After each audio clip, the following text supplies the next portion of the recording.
Olá, sejam bem-vindos ao projeto Saber, Agir e Evoluir. Dessa semana a gente trouxe aí dois grandes professores de matemática, vou apresentá-los já já.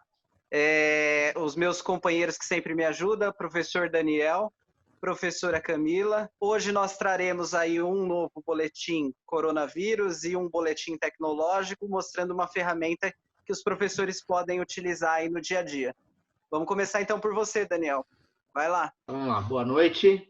Então, nós estamos aqui no dia 26 de junho, né? Então, os números relativos ao coronavírus, na verdade, infelizmente, eles continuam crescendo, né? Então, nós estamos com 1.244.419 casos e 55.304 mortes, né?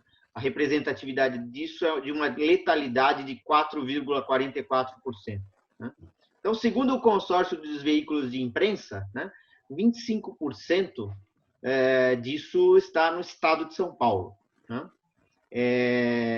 O estado de São Paulo, ele acumulou 2 recordes negativos essa semana, né, que foi o número de óbitos dia, né? Então, no dia 23 foi o recorde, né, com 434 óbitos, e ontem, dia 25 de junho, o segundo maior número de óbitos, né? 407 óbitos dia.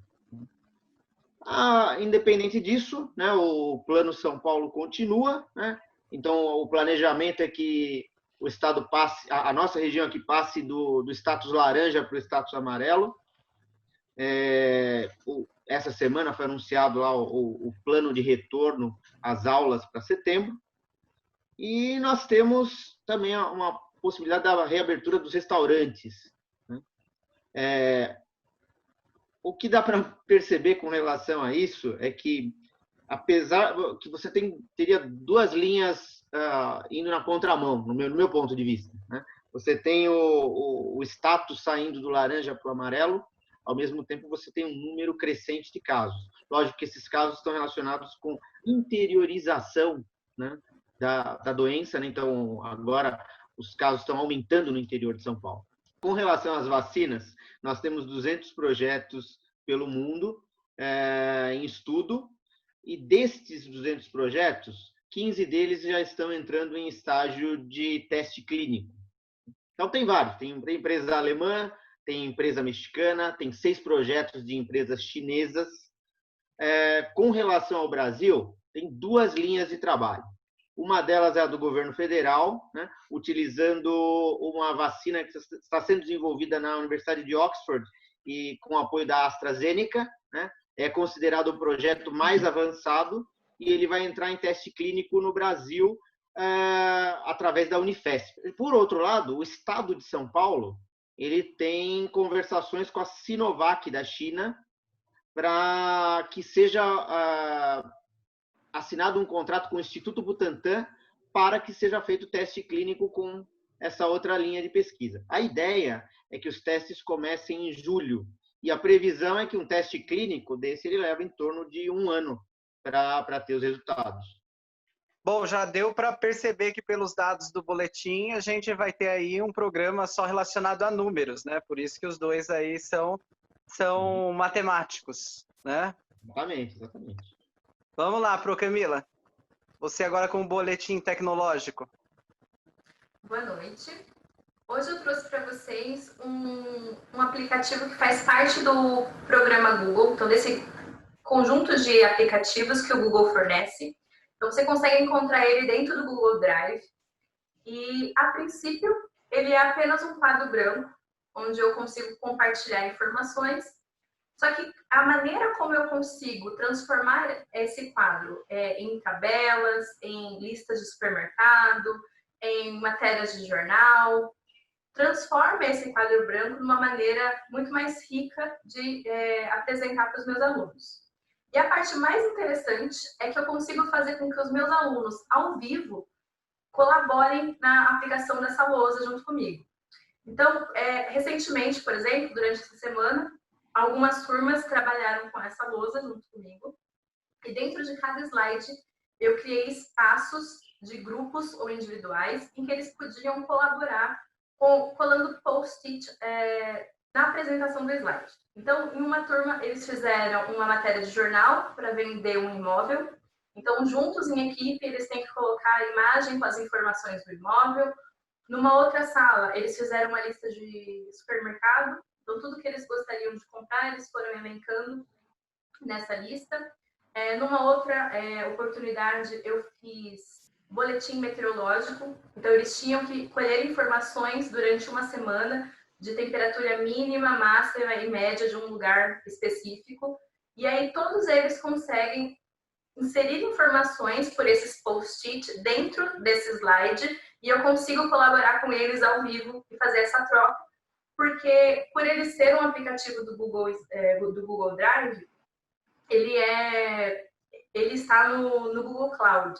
Então, tudo é salvo automaticamente. Então, na aula online, eu consigo trabalhar com eles e orientar eles a fazerem as alterações necessárias e dar ideias. Então, é uma troca bem legal.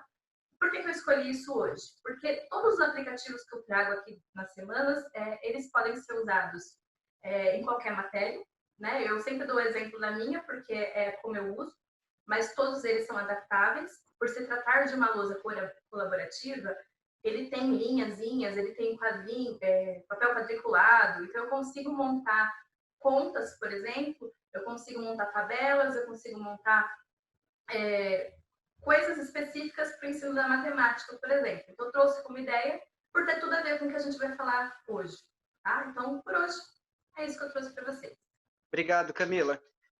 Bom, agora para apresentar, nós temos aí o professor Feliciano e o professor Diogo. Vou iniciar pelo professor Feliciano. Pro Feliciano está já no ramo aí há 27 anos. Tá certo, Feliz? É isso mesmo? 27? Por perto. Estou terminando 27. Já. Então, é a experiência aqui para nós, tanto para a Camila quanto para o Daniel, para o Diogo também, né? Perto do nosso tempo aí de profissão. O Feliciano, na verdade, ele iniciou aí a carreira dele com um curso de administração, né, Feliz? Foi. Administração vinculada no comércio exterior. Depois ele foi para licenciatura, né, em matemática. E depois ele fez uma pós, né? Isso em 2012. Bom, e aí nós temos o Pro Diogo com 14 anos aí lecionando, né? O Pro Diogo, ele também começou, né? Fez um tecnólogo em produção mecânica. Isso. E depois ele fez, né, a licenciatura em matemática.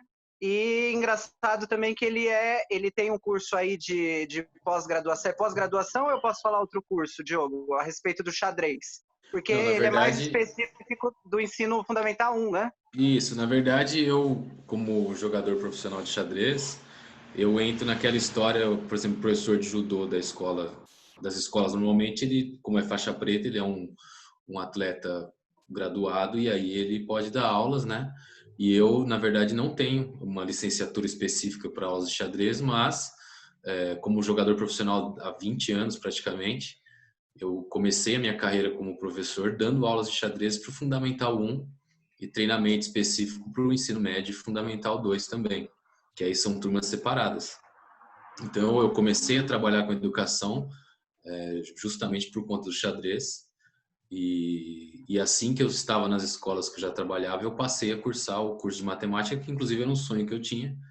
E eu não fiz por estar na empresa, na indústria, mas como eu já era um jogador profissional e eu já não queria mais aquilo para mim, eu acabei investindo em um outro curso, né? E aí eu pude ter a felicidade de dar aulas de matemática também e trabalho com matemática, física e xadrez agora com bastante facilidade. Ah, beleza. Então, os dois aí são bem pertinentes para o nosso tema. Vou iniciar a primeira pergunta aí, né, e vocês estejam à vontade para ver quem começa, tá? A pergunta que eu vou iniciar é a respeito dessa pandemia, né? Muito tem se mostrado de números na mídia, né, a respeito da pandemia, de diversas formas. É só ligar a TV que você vai ver por todas as emissoras. O que é efetivamente relevante e o que não é relevante em termos de abordagens matemáticas. O que vocês acham aí? Bom, eu vou falar o que eu acho em termos numéricos, né? Se você pensar em números, você tem uma condição de mortalidade pequena em relação a outras epidemias graves, como nós temos o caso da ebola, que vira e mexe aparece no continente africano, né? Que é um caso de quase 80% de mortes de quem contrai a doença. Então, observando o que se faz aqui no Brasil com essa estatística do coronavírus, eu acho complicado porque se você apresentar todos os números estatísticos reais, as mortes acabam sendo irrelevantes. Mas, na verdade, a gente não pode pensar isso porque a gente precisa dar um tratamento para essas pessoas que foram acometidas. Então, o que acontece? Os governantes, eles batem na tecla dos mortos e você dificilmente vê eles falarem dos curados, né? Eu não estou defendendo aqui nenhuma postura nem outra, mas o que eu quero dizer é que, numericamente pensando, eu vou pegar a informação que o Daniel passou de 1 milhão de infectados. Nós temos no Brasil hoje 200 milhões de pessoas, certo? Um pouquinho mais, um pouquinho menos, que de fato não tem esse número em mãos, mas eu sei que é por aí.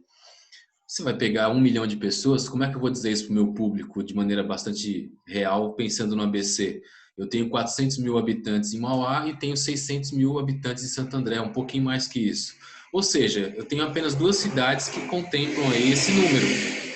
E aí isso fica muito pequeno, né? Perto do total de pessoas que tem no nosso país, né? Então, eu acho que a estatística ela tem que ser colocada de uma maneira mais real em relação ao que acontece. Por exemplo, se os idosos são, de fato, as pessoas mais acometidas pela doença, que tem problemas mais graves, a gente tem que conscientizar que o número não é tão grande, entretanto, essas pessoas quando chegam, no caso, no hospital, elas estão em situação muito vulnerável. Então, a gente precisa se preocupar com essas pessoas e evitar o contato, né? Porque mesmo que a estatística que eu estou falando seja numericamente inferior a todo um alarde em relação ao nosso país, mas a preocupação é como é que nós vamos atender essas pessoas. Se países que têm condição de ser primeiro mundo, né, supostamente, não conseguem atender, imagina a gente aqui nessa situação, né? Então a gente tem que ter respeito pelas condições, apesar dos números dizerem outras coisas. E aí, levando essa análise que eu fiz para o número de mortos, eu tenho aí o caso aí de 50 mil que o Daniel falou. Foi isso, Daniel? Isso. 50 mil? Então, você pega 50 mil dentro desse espectro aí, você vai ter, por exemplo, 3 bairros de Mauá, né? É claro que a gente tem que pensar no próximo, não pode ser, eu não posso minimizar assim o número. Por que que se faz isso em relação a querer minimizar? Porque as pessoas acham que não tem importância, só que assim, pode ser o seu parente amanhã, pode ser alguma pessoa que você tem uma certa afeição, um apreço, então a gente não pode pensar dessa maneira. E aí, falando dos números percentuais, né? E aí você tem como transitar em relação a, por exemplo, crianças, você tem praticamente 0 de morte, né? De perdas. E no caso dos mais idosos ou comprometidos já fisicamente, o negócio é complicado. Então, a porcentagem, ela sai de um número real, que seria os 200 milhões pelas mortes e pelos infectados, só que tem campos que se vai utilizar isso. Então, é muito complexo bater o martelo. E aí a gente tem as questões humanas também, que é algo muito relevante. Feliciano, quer complementar? Complementando o que o Diego comentou, de fato, eu, assim, pensando do lado estatístico, eu acho relevante, porque muitas das vezes você não tem como estar acreditando muito nessas informações, né? Então, você passa a respeitar todas essas informações, mas em relação à credibilidade, eu digo assim, em relação a mim, eu tem certas situações que a mídia coloca mais para alarmar mesmo, e mais questão um pouco política, né? Claro, respeito bastante, eu acho que nós temos que respeitar, como o Diego falou. Porém, eu acredito muito em situação política.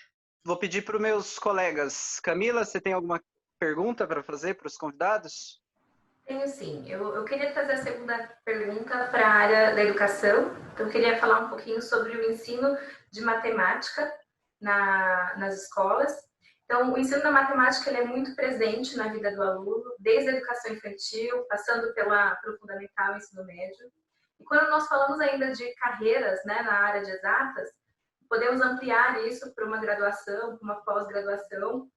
Então, eu queria que vocês comentassem esse nosso atual momento de isolamento social, como está sendo o ensino da matemática por meio remoto. Na área remota, eu acho que foi um grande aprendizado para todos nós, né? Nós, de fato, não sabemos nada, estamos aprendendo, continua se aprendendo, porém, se leva, por exemplo, ao lado de todo... Independente da situação do alunado hoje, o alunado, digamos assim, do Estado, que tem um pouco menos recurso, eles ainda têm bastante conhecimento em relação a nós. Então, nós temos muitos que aprender ainda, né? E em relação à matemática,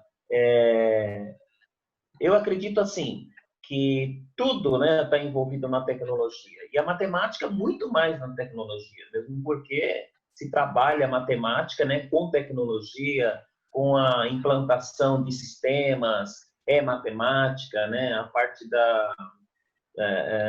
parte de comandos, enfim, tudo se envolve em matemática. E a criançada hoje, elas têm muita facilidade para tudo isso. Então, a tendência de todo o ensino matemático é voltada à tecnologia. Se bem que aí entra até na outra perguntinha que você vai fazer lá na frente em relação a qual que é a afinidade da matemática. A lousa some, não some? Né? Eu, particularmente, eu acredito que em matemática isso é impossível.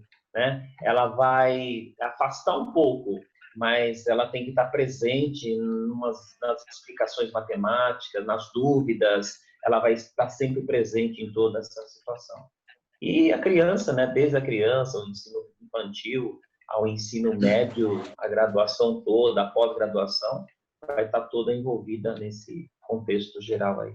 Diogo, você quer acrescentar alguma coisa?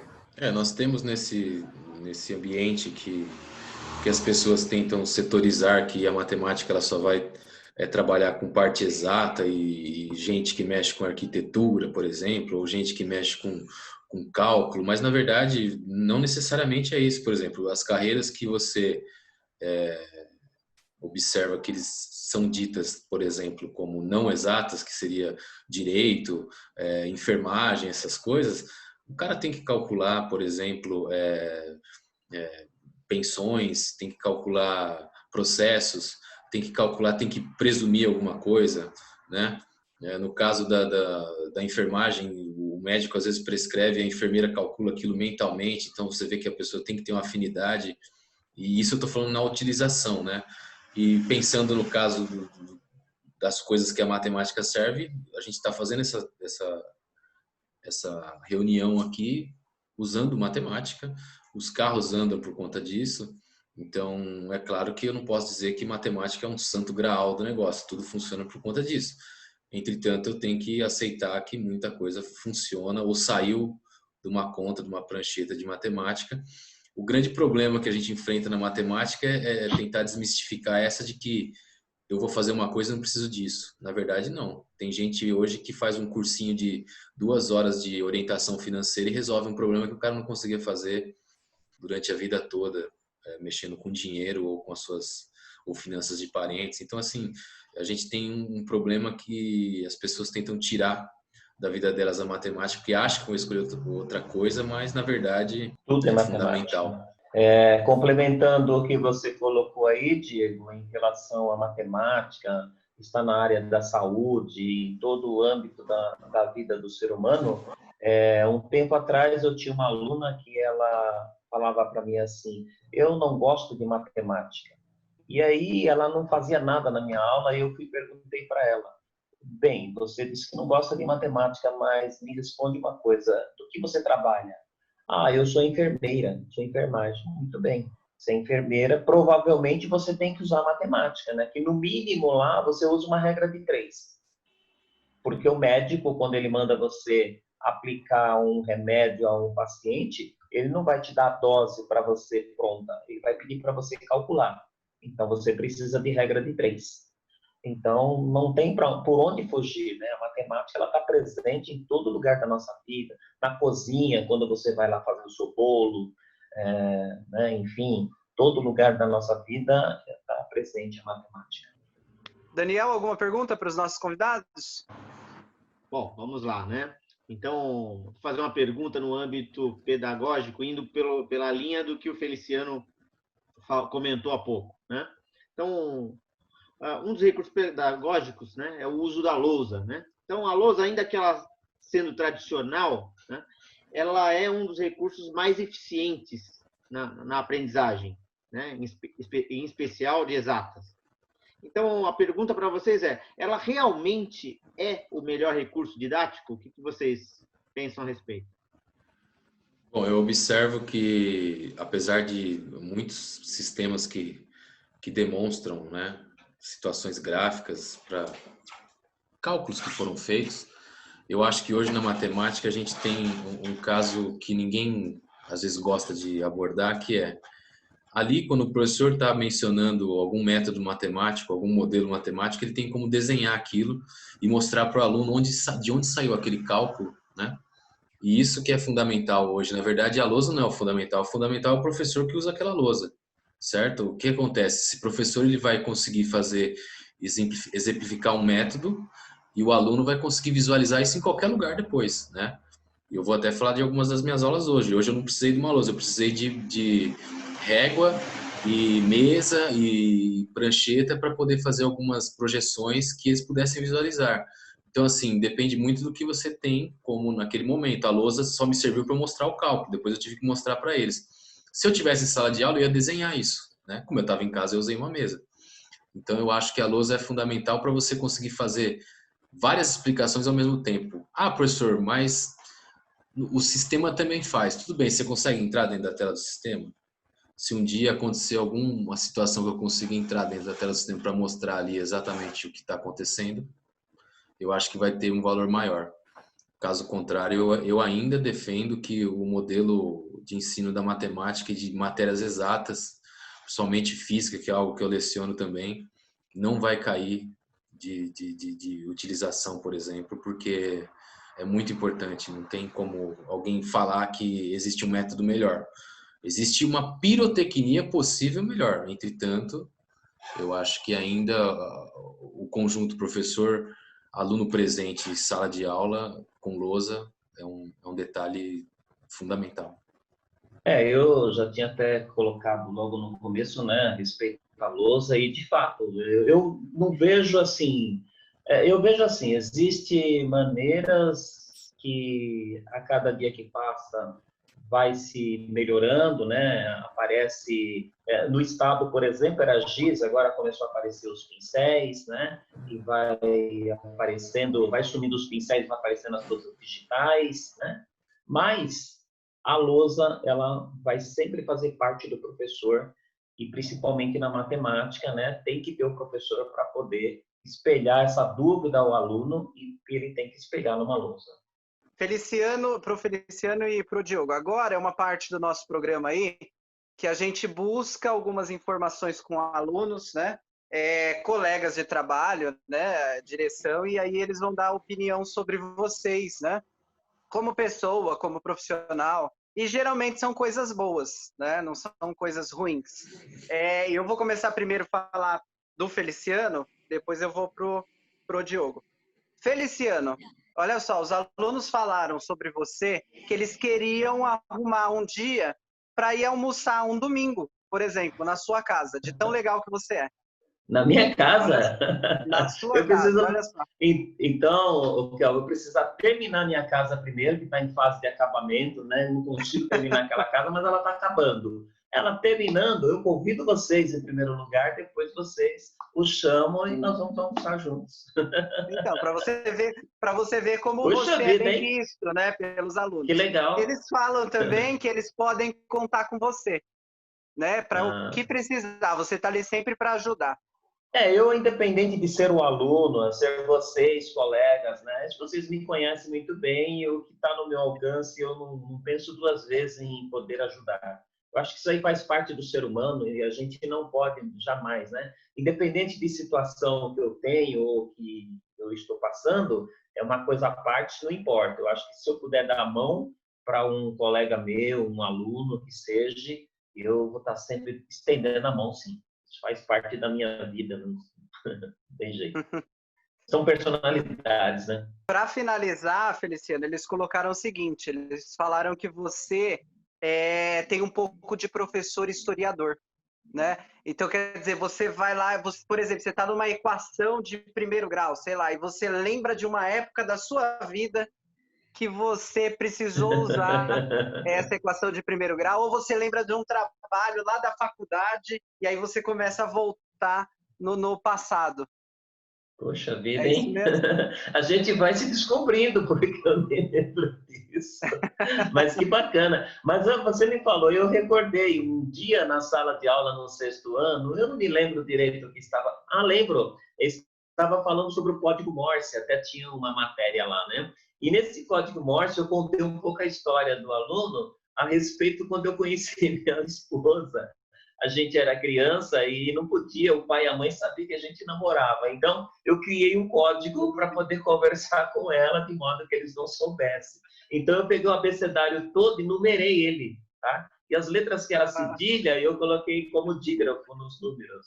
E aí eu escrevia com ela. E também não falei para ela que jeito que era. Ela que acabou desvendando a mistério. Então, pode ser alguma coisa desse nível aí. Para você ver que eles prestam atenção, né, no jeito do professor, para eles comentarem. Legal.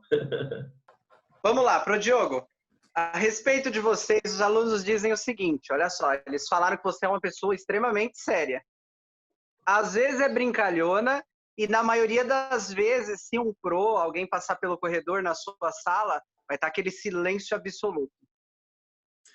Aí eles comentam o seguinte...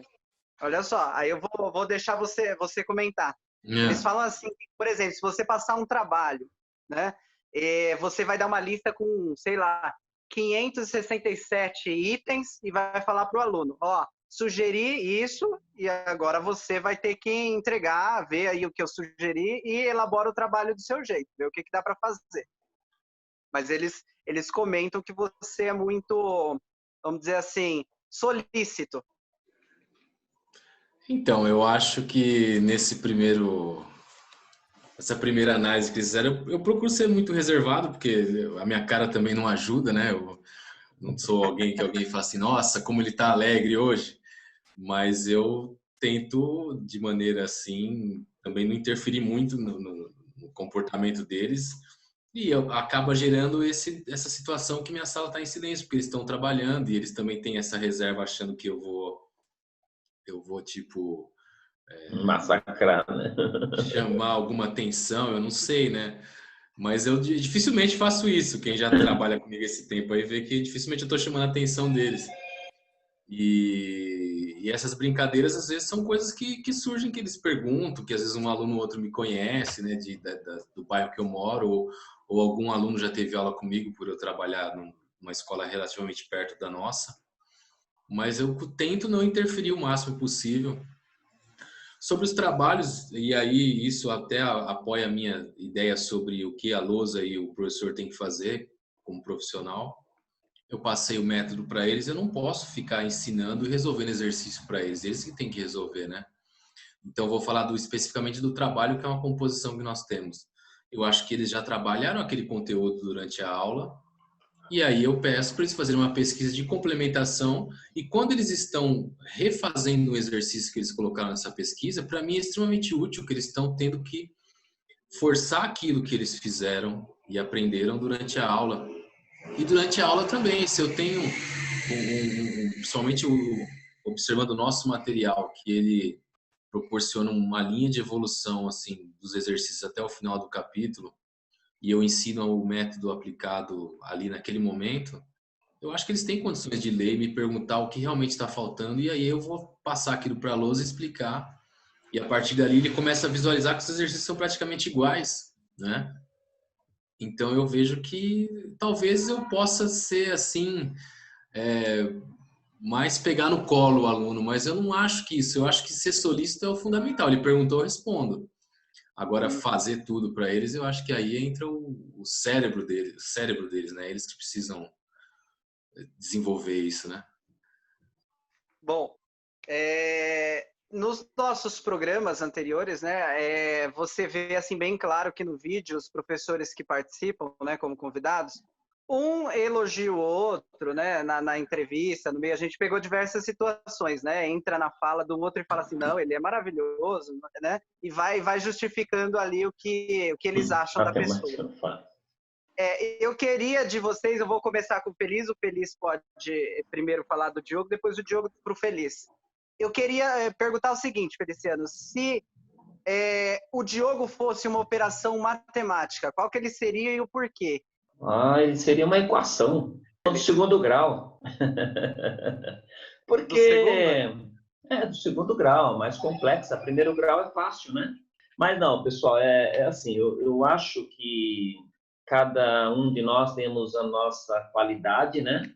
Todos nós temos nossos defeitos, todos nós temos nossa qualidade. O Diogo, eu conheço ele de sala de aula e a partir desse ano também, que tem entrado lá e a gente tem, na verdade, compartilhado, né, bastante situações, principalmente da matéria, eu tenho compartilhado com ele, e falar assim, em relação a uma função que ele representa na matemática, que função poderia representar? É uma função, é uma equação mesmo, né? Uma equação, a função, ela torna-se uma solução, né, do que se está falando. Então, na verdade, é o que ele acabou de dizer, que se ele tem que passar a informação para um aluno, ele tem que, na verdade, mostrar ao aluno o caminho. E o caminho, quem vai descobrir as respostas é o aluno. Então, na verdade, a função é isso, é o fato de você mostrar o caminho para outra e quem vai descobrir é o treino. Então, eu diria uma função mesmo. Pro Diogo entrou na escola esse ano, né? Vou agora fazer a pergunta a respeito do Feliciano. Pro Diogo, se o Pro Feliciano fosse uma operação matemática, qual ele seria e por quê? Eu acho que ele se encaixa muito bem num polinômio, porque o polinômio ele pode ser muito extenso e também ele pode ser muito pequeno, dependendo da situação. E o polinômio pode agregar várias coisas e várias complexidades e pode ser muito simples. E eu digo isso porque eu até gosto de um filme Uma Mente Brilhante. Claro que nem eu e nem ele vamos chegar no Nash, mas o que eu quero dizer com isso? O reconhecimento vem com o tempo e você vê que no filme o cara busca um reconhecimento abrupto de uma hora para outra, ele cria uns negócios na cabeça dele, mas na verdade no final o reconhecimento vem com aquela caneta que ele ganha no fim. E o Feliciano está chegando no momento de ganhar a caneta dele, né? Que ele trabalhou tanto tempo. Está chegando na aposentadoria. E é isso. E uma coisa que me assusta nele é a calma que ele tem. Às vezes tem uns negócios pegando fogo e ele tá lá de boa. Não, fica tranquilo. Você sabe que a gente... Você sabe assim. que a gente se transforma, né? Chega um tempo na nossa vida que você vê que não adianta você ficar correndo, brigando... Não vai para lugar nenhum. Eu usei esse polinômio, apesar de ser espontânea a pergunta do Kelvin, porque eu não sabia o que era. Mas eu usei o polinômio porque é justamente isso. Totalmente adaptável. Tem que ter calma para fazer aquilo lá. E eu acho que é isso aí. Eu acho que, apesar de qualquer impressão que se tenha de uma pessoa, você tem que entender que ninguém chegou ali de brincadeira, sabe? E aí eu vou até falar do Daniel, que a gente falou muito de coronavírus, até que eu apelidei ele de coronavírus. E ele ganhou um boletim coronavírus, olha só. E olha só, ele ganhou um boletim coronavírus e eu era um contraponto da ideia dele de chegar ao coronavírus aqui. Né? E eu devo admitir que com a minha matemática eu bati o pé que no Brasil talvez nunca acontecesse um caso desse, só que a gente tem nossos problemas políticos, sociais e tudo mais, e aí... fica difícil, mas são situações, a gente não tem muito o que analisar, a gente tem uma leve impressão do que uma pessoa é, aquela história, existe um universo dentro de alguém, é verdade, né? O que me incomoda às vezes é as pessoas não respeitarem isso, às vezes, por exemplo, alguém pode sugerir que eu sou chato porque eu estou na minha, quieto, sisudo, mas na verdade é a minha forma de ser, eu não tenho como mudar isso. O Feliciano, o que vai adiantar eu acelerar ele para, por exemplo, a gente tem que fazer aquele prédio crescer em 2 dias, eu falo assim, não, calma, Diogo, fica tranquilo, não vai adiantar, assim, entendeu? Então, são coisas que a gente tem que, de maneira bastante simples, observar com clareza, né? E eu acho que o polinômio se encaixa muito bem nessa descrição que eu fiz aí. Então a função ficou certa também, né? Eu venho falando aqui, né, durante os programas, que o meu aprendizado do Daniel, da Camila, assim, está sendo grande, porque a gente está conhecendo todos os professores e a fundo, né? O professor, ele está sendo o protagonista do programa, ele está vindo com as ideias dele, é um momento só dele, né? E para fechar, eu achei pertinente fechar com algo assim, talvez, né, é pertinente com o assunto. Mas é assim, o fato de ensinar, ele é um exercício extremamente difícil, né? Só que ele também exige muita dedicação, né? E aí eu vou usar essa relação com as 4 operações, né? É dividir sabedorias, né? O que a gente fez aqui nesse programa. É multiplicar conhecimento. É o que a gente está fazendo aqui nesse programa. É subtrair todos os erros, mas o principal é adicionar carinho, tá? Vou terminar com essa fala. Vou agradecer do fundo do coração, professor Diogo, obrigado pela entrevista. Professor Feliciano, muito obrigado. Tá? Obrigado. Meus companheiros, que a gente vai estar aí no próximo programa, professora Camila, professor Daniel, e até breve. Tchau. Ok, tchau, pessoal. Valeu, obrigado. Tchau.